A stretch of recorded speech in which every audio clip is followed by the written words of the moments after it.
وعلى آله وصحبه ومن اهتدى بهديه واستنى بسنته إلى يوم الدين. Jamaah sekalian, selamat datang kita semua. Alhamdulillah di tengah kita ada kedatangan tamu dari Syekh Salim Umar dari Palestina. Ya, insyaallah kita akan mengambil faedah beberapa ilmu dari beliau. Dan untuk mempersingkat waktu kami persilakan kepada beliau untuk menyampaikan tausiahnya. Assalamualaikum warahmatullahi taala wabarakatuh.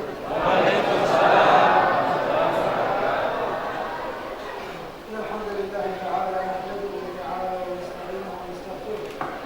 Allahumma lakal hamdu hamdan kathiran tayyiban mubarakan fihi. Mil'u as-samawati wa mil'u al-ardi wa mil'u kulli shay'in ba'dahu. La ilaha illallah wahdahu la sharika lahu, lahul mulku wa lahul hamdu wa huwa 'ala kulli shay'in qadir. Apa kaliba kasar? Wajib. Ini atau di pertemuan? Makasih.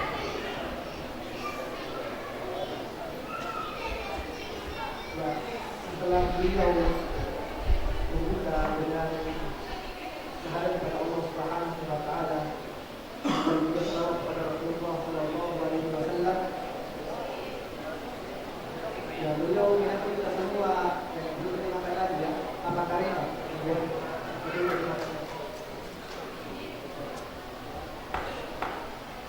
إخوتي المسلمين آبائي وإخواني جميعنا نعلم أن أفضل الشهور عند الله سبحانه وتعالى شهر رمضان. شهر رمضان هو شهر الرحمة